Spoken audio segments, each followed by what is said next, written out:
Hey there, this is Nils Beardfoot, and did you know when you cut open a trout on the belly with your hand that you get a pencil case? And that when you cut it open along the back that you get a wallet? And today I'm going to show you how it's done.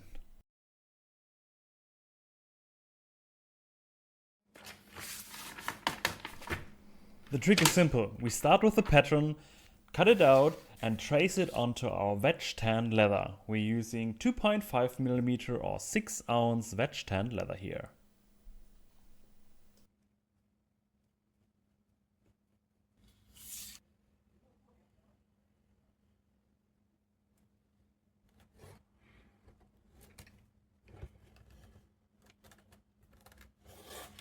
To make cutting out in the deep inner corners easier, use a hole punch to punch a hole in there.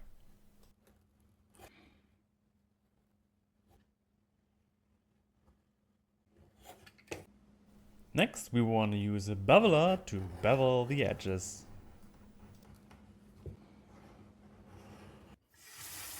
To add some embossing, we need to moisten the leather. So I put it on the tab, moisten it from both sides and let it set for a few minutes.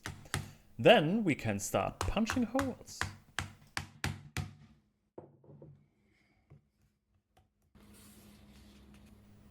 Use some kind of a stylus to trace the lines that we want to add as decoration from the pattern on the leather. With a swivel knife we can now cut along these lines and then use a beveler stamping tool to deepen these even more and make them look beautiful.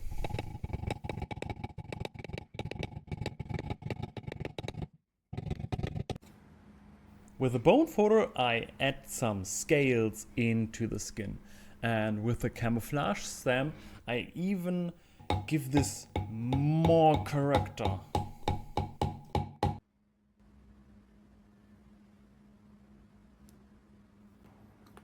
Since scales alone are not enough character, I add some drops of leather finish, which will prevent some of the dye going into these spots. Then I use my airbrush to add some yellow as a base coat all over the piece. And with a paper towel I will rub off all the excess on the surface, which will remove the paint from the spots. And then I add some green and some dark brown.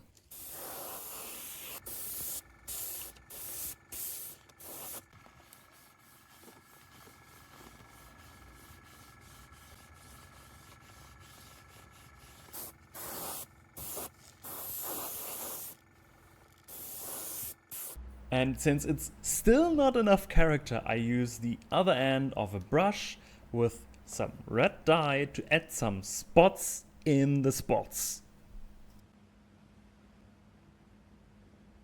And if you think we're done now with the character, no, we're gonna add some glue and some leaf metal in gold to finish it off.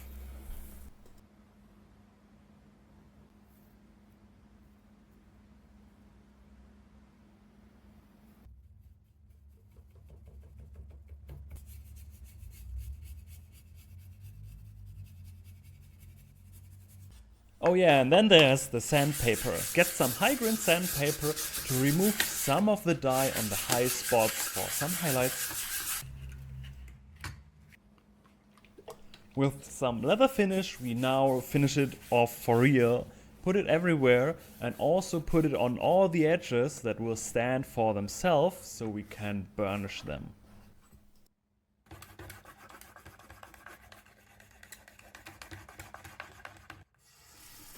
Next we want to shape the pieces a bit, so we moisten it again.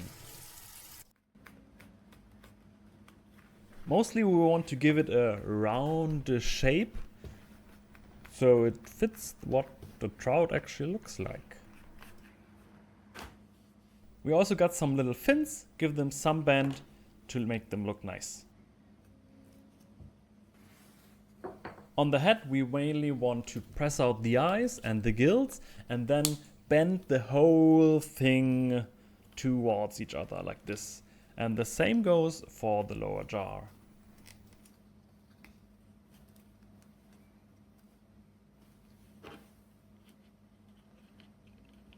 So here now are all the pieces what we got. We got the head, we got the two body parts, and we got the fins.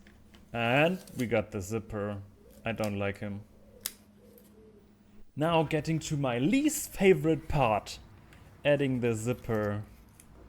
Usually I would use double-sided tape, but I don't have any, so I use the next best thing, which is super glue. Glue the zipper on and then sew it in place.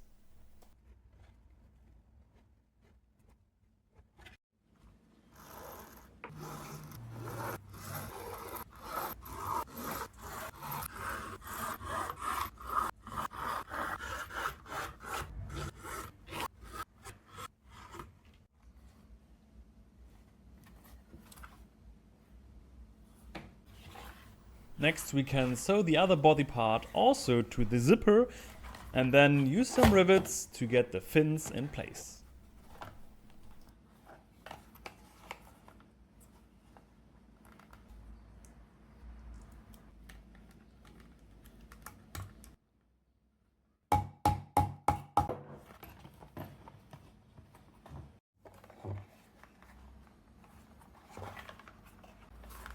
Now we can sew all the way around the fish body until the big upper back fin.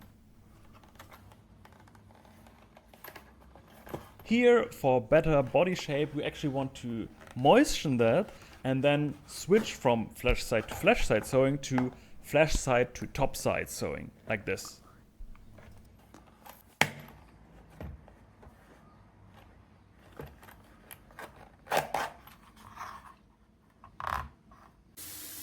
Putting the fish back into water again to give it the mostly final shape of the body, because we still have to push out the area between the two body parts towards the fin, because else it's just flat. That doesn't look like a fish. Use a bone folder to get in there deep and also bend the entire fin, all the fins a bit for more character.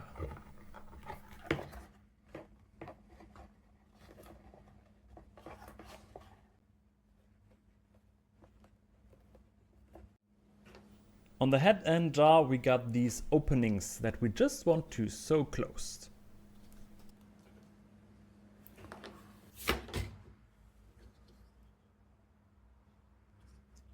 With two rivets we want to connect both pieces, but don't set the rivets all the way. Keep them a bit loose so the jar still can move.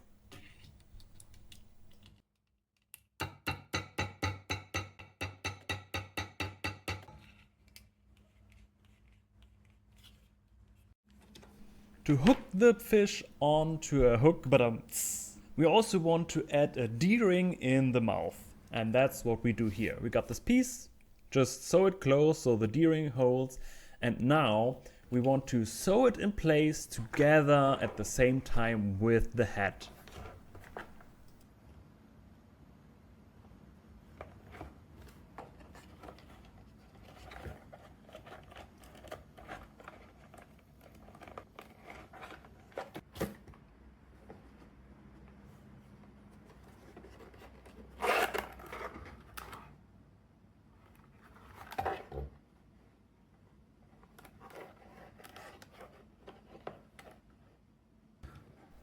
Chances are that, just like me, you got some ugly edges here. So cut off the excess, sand it, bevel it, dye it, and reburnish it. And that's it for the pencil case. But be sure to stay tuned for the wallet. So the idea here is that you can hook up something actually on the D-ring to where the fish, like you would hook it on a fishing rod. So that's the joke. And you can put some pencils in there and then actually the fish can spit them out through his mouth.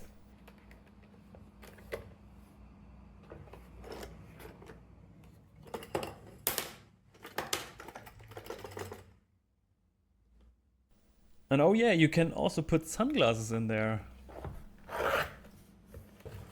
But now we're having a look on the wallet and how it's made. It's mostly the same, but we got these inside parts here. Starting with some soft leather and some hook and loop fastener. With some contact cement we glue it in place and then sew it. Put the contact cement on both parts and then wait around 15 minutes until you glue it on and then sew it.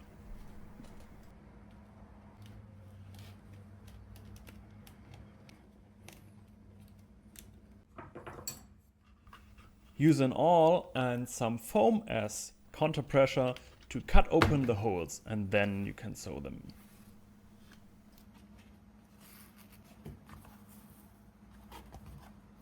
We proceed like this with contact cement and the sewing holes that are missing. The sewing holes that appeared magically, we put some contact cement on and then glue it in place and sew it.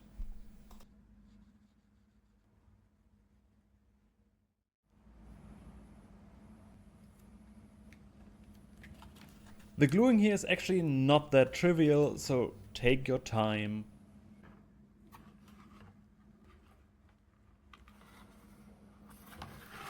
Note that you want to keep it open on this outer edge for the moment. So this was the coin pocket. Next is the card holder. We got these weird looking pieces and they all have their specific position. And we want to sew them here on these sewing holes, not on the outside edge for the moment.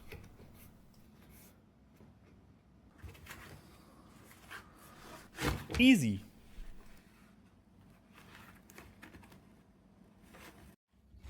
To keep the wallet closed, we want to add some pressure buttons and make sure that on the inside of the fish, you want to use only the flat counter pieces.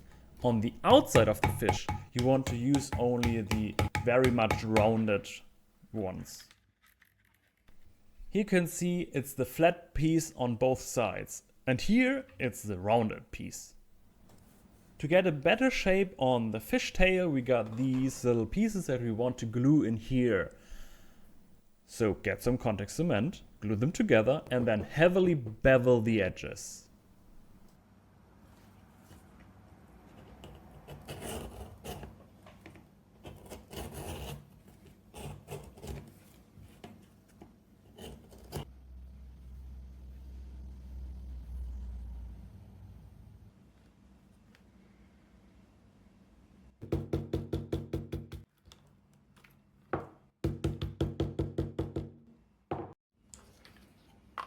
Now, just as before on the pencil case, we want to add the fins with rivets.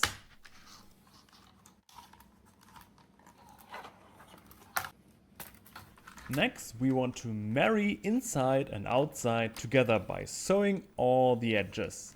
And over the process, this will feel weird. It will feel like the shape is not completely correct, but trust the process and just keep sewing. This looks a little bit wonky, but we will fix it in a minute by moisturizing everything again.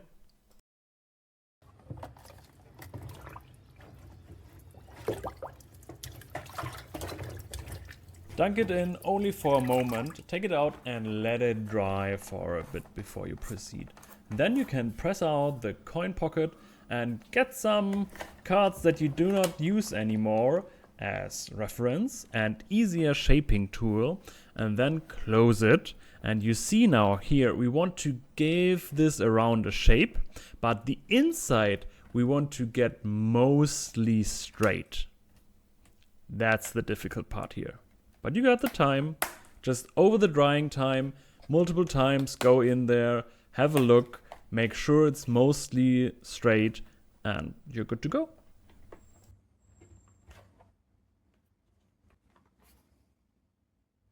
Also, you want to give the tail a little bit of a shape and the fin for the character. And it's already a good self-defense weapon. Now we want to close this gap here by just sewing it and also sew on the head. Different compared to the pencil case is that we sew on the head only on one side, because else we could not open it.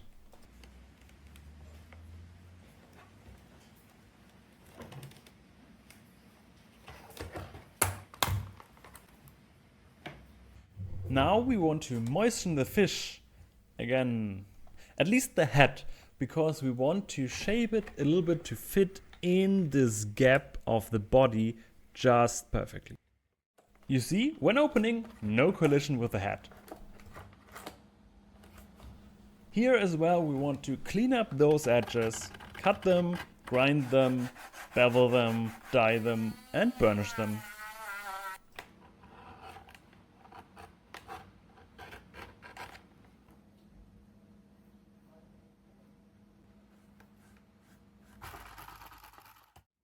And that's our fish wallet.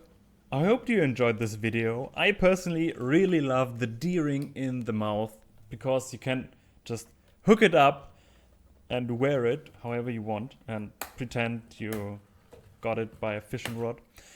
Also, this wallet is, from usability point of view, medium because it's just super large for what it can hold, but I like it anyway.